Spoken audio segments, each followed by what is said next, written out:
Ben Paglia, welcome to Focus on the Fun Stuff.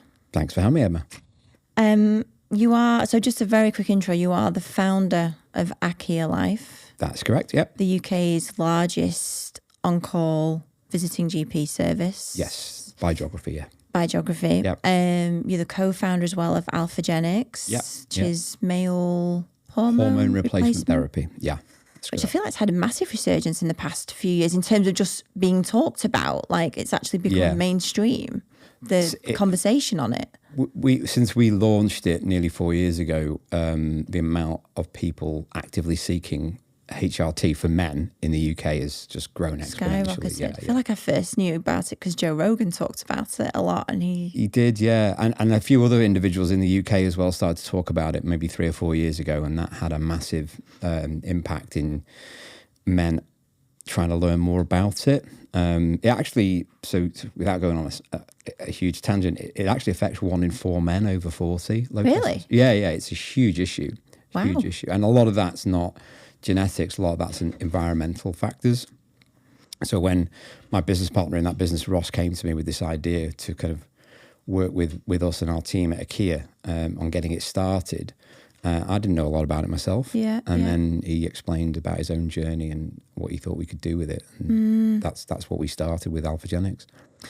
So just to wind it back a couple of years, and thank you so much for coming on today. And when I was like reflecting on when we first met, it was at a golf event. Yeah. I don't know what year that was. That would have been 2017. Oh, you do know. So Yeah, that was literally the year then you were starting Akea Life. Yes, because we were introduced by a guy who helped brand and launch the company originally at a golf day at Mottram Hall. Mottram, yeah, Paul Kilroe Golf Day, the boardroom. Yeah. So, wow, so you were actually launching Akea and making it into an entity that year. And I mean, we've been friends ever since. And I think one of the things that stuck with me is, especially because we played golf together that day, we'd never met before. And you were talking to me all about the idea, the concept, you were raising investment. It was a complete, like, it's solely your idea. You're like, this is what I want to do. And I know you've had other businesses. Yeah. And I just know that when I invited you onto the podcast, that there must be, I know you've been through so much, I guess raising a business with investment. I mean, I've never been through that also. And I guess proving also a concept that there wasn't necessarily a player that was like, they've done it, that's what we're replicating. Yeah. You've kind of found your way. Definitely. It was quite a novel idea. Yeah. More born out of my own personal requirement for visiting GP, that didn't exist. Else. And so the idea had come to me probably in 2016. And when I was actually looking for a private GP that would visit us at home with the kids, and there wasn't one, and I mean literally wasn't one outside of London really.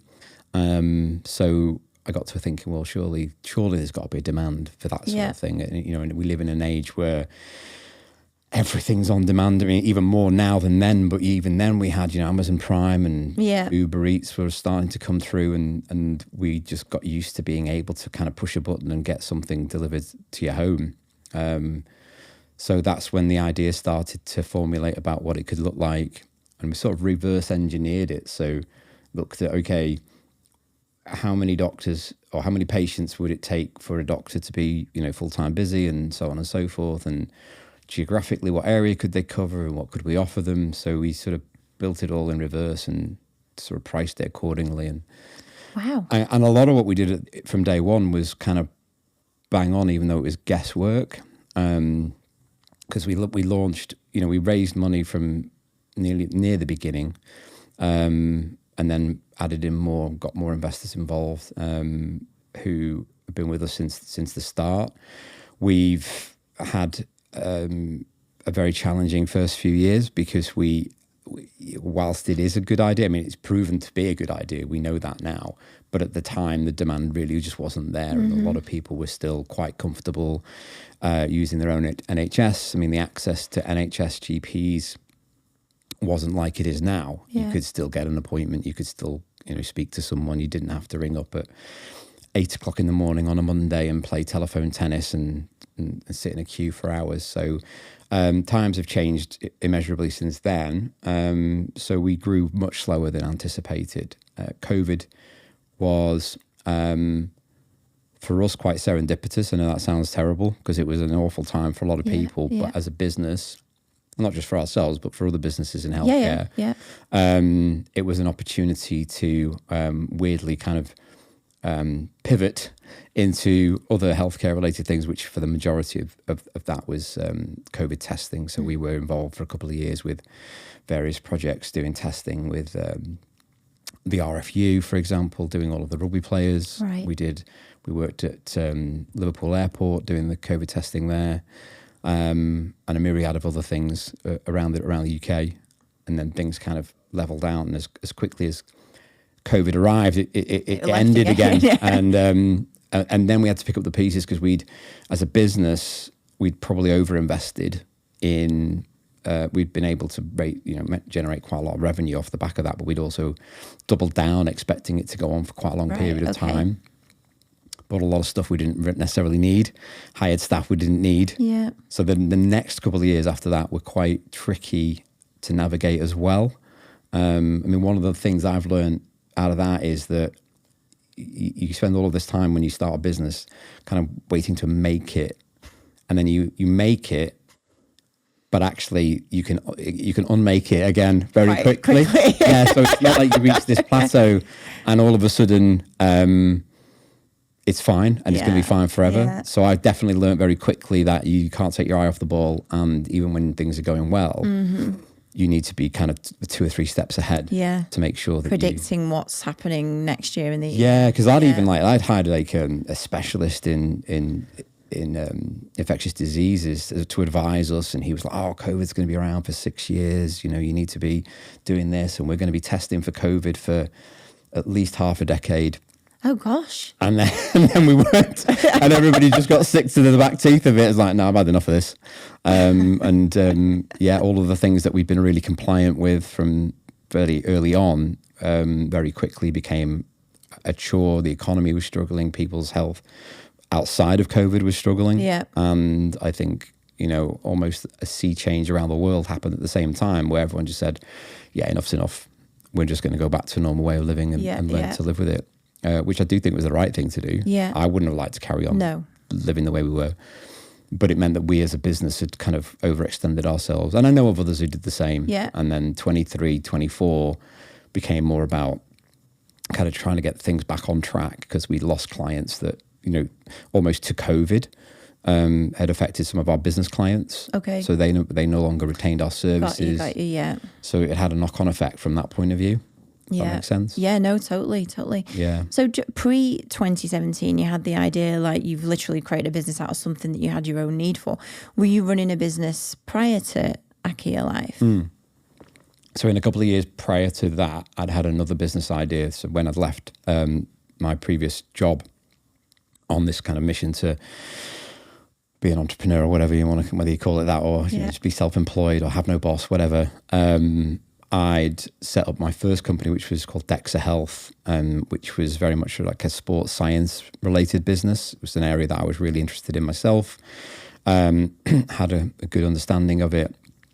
And I felt that, again, maybe there was an opportunity to put some high-end sports science knowledge and tech that you used to have just in universities or at, say, Premier League football training facilities and deploy that into mainstream gyms and offer it to the public and say, hey, do you know what? Why don't you come to the gym all the time, but how much do you really understand about your body? So we were doing like really high-end body composition analysis that you couldn't really get in many other places outside of university setting. Mm-hmm. We had 2 of those sites. We were doing metabolic rate analysis again, because at the time, I mean, there's a lot of really conflicting.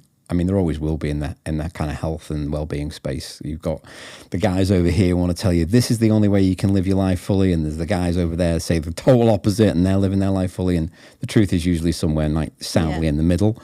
Whereas I've always, in every single business that I've had, tried to apply a more scientific and statistically relevant approach to things, because I do believe in that myself, and that's where that whole sports science DEXA Health thing came from.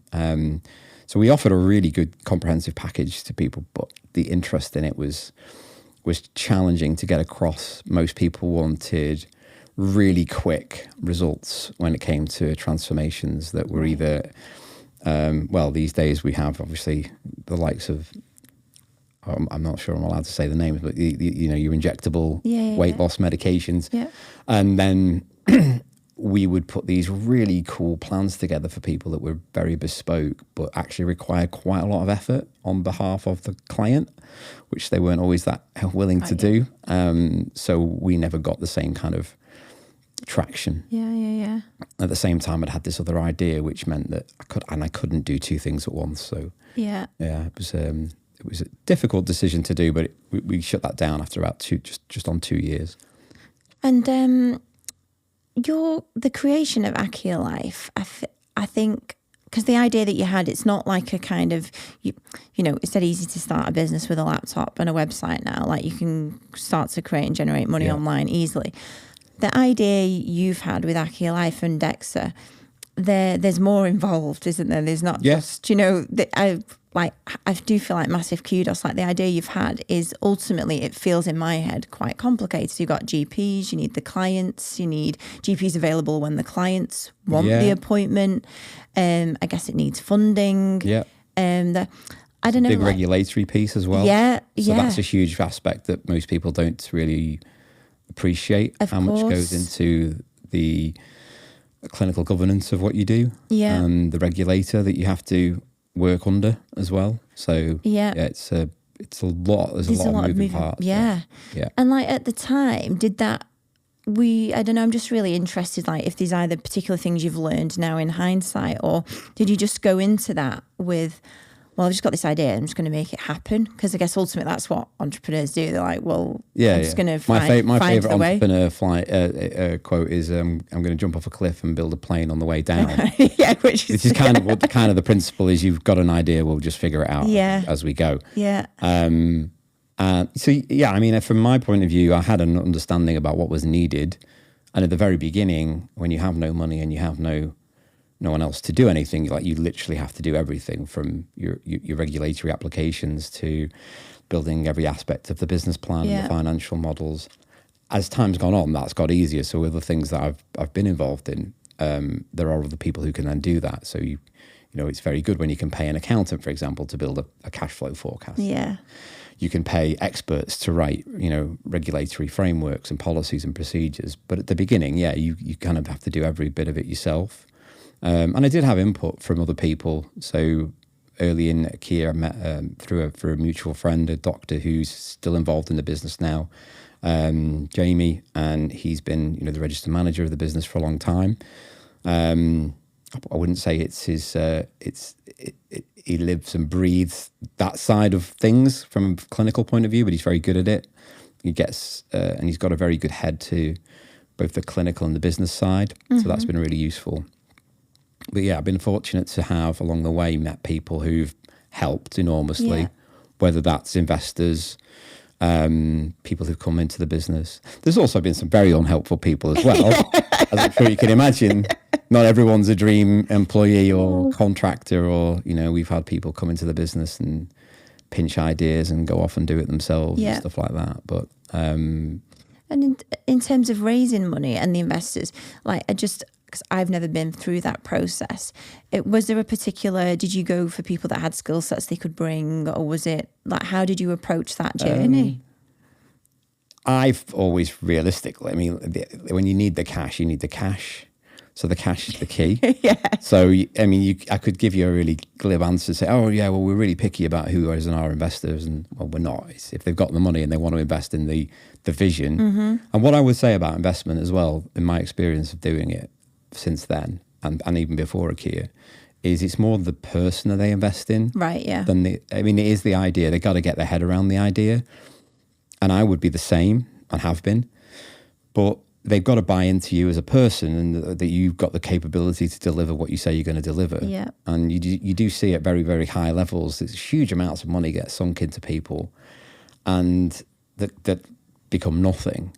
We're talking millions of pounds. I've never raised that amount, but we're talking millions of pounds. And more often than not, there's either a complete lack of understanding about the actual idea, or just the wrong person at the helm of a really good idea. So finding the person who's got both is quite difficult. Yeah.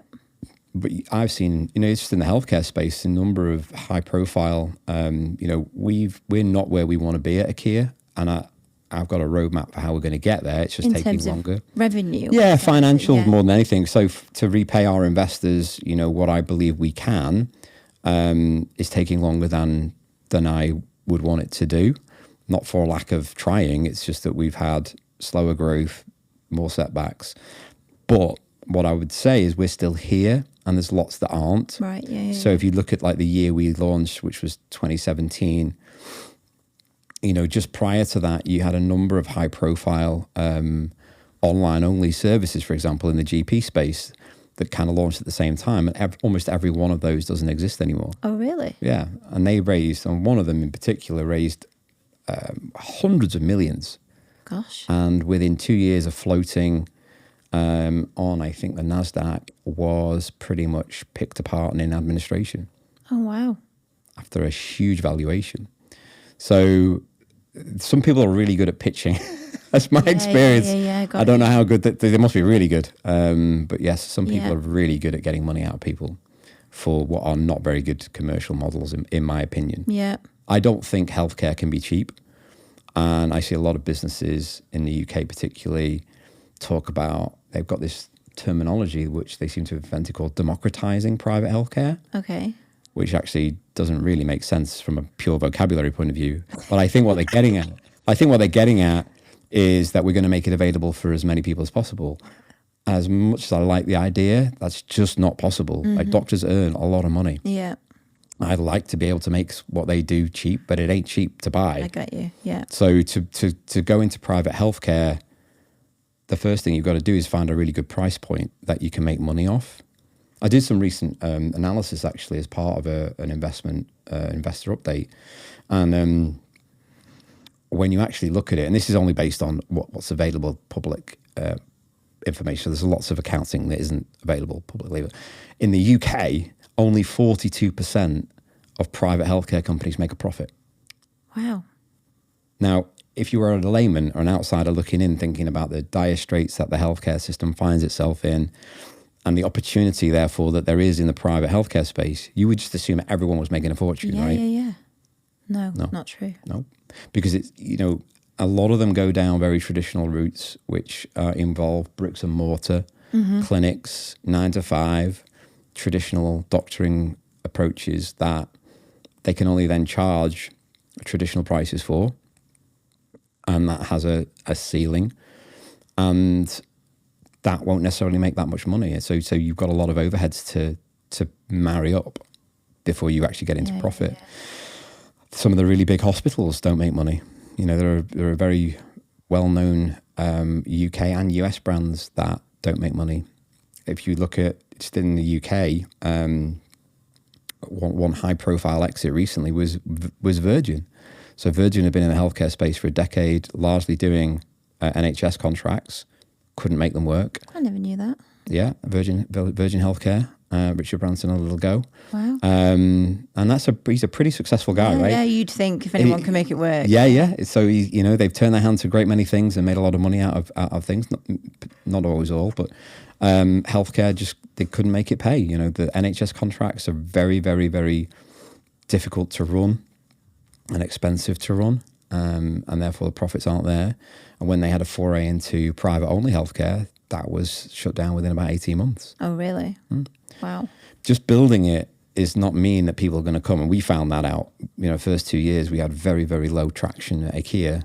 Now it's better. And now when people hear about what we do, they're like, oh my God, that's amazing. How do I want that? Particularly if you've got a young family and you're now having to navigate the healthcare system with young kids. It's really, really tricky. So, so going back to the original kind of point was just still being here in this space is tricky. Massive win. Yeah, definitely. I do think we're at the beginning now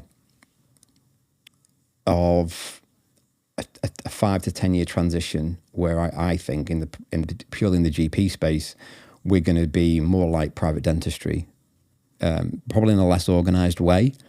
But I think you've got lots of doctors who want to go private and aren't necessarily sure how.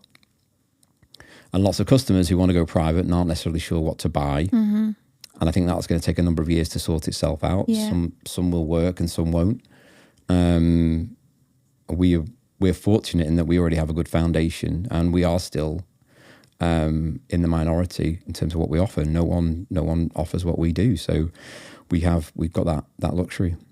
And so, in the very beginning, when you started Akea, because you said you didn't have the luxury of having somebody to do the cash flow forecast, and you're trying to attract customers, investment, people to deliver the work. Yeah. Just what did you learn, or what advice would you give? Because that's clearly there's a lot of also very intricate and complicated things you were trying to pull together. Yeah. How did you manage your time is a very simple way to describe it, but how did you, what did you choose to work on first? Or how did you, they always say the founder should be working on the things that their unique ability, but to be fair, a lot of founders don't have that luxury to do that. You just have to get on and do shit, don't you? So how did you what was most important in the list? Well, necessity usually drives your behavior, and obviously necessity was to find investment to start, to be able to take money, make money, get paid. So finding investment was a priority, and obviously that then required us. But we had to have a really solid business plan and a really good financial forecast, and going down traditional methods. And before we went to just private individuals, which is how we raised money originally. In the end, sat in front of a number of institutions with the idea, and I just laughed out the room. Really? Oh, I remember. There was a fund in Liverpool I went to see. I think it was kind of managed by NatWest or something like that. And they were like, no one's going to pay for this. Oh, really? Yeah. It's like, well, they did. So, all right. So you might not have paid for it, but, people do and continue to. So, did it ever put a doubt in your mind, those kind of reactions or conversations? Yeah, definitely. I think I had enough people who had said it was a good idea. Mm-hmm. The other thing about it that I learned very early on, and this would be a piece of advice for anybody thinking of starting a business, don't ask all your friends what they think of your idea, because they're all going to say it's a great idea. Right, okay, yeah. But then none of them will buy it. Yeah. Because that's exactly what happened to me.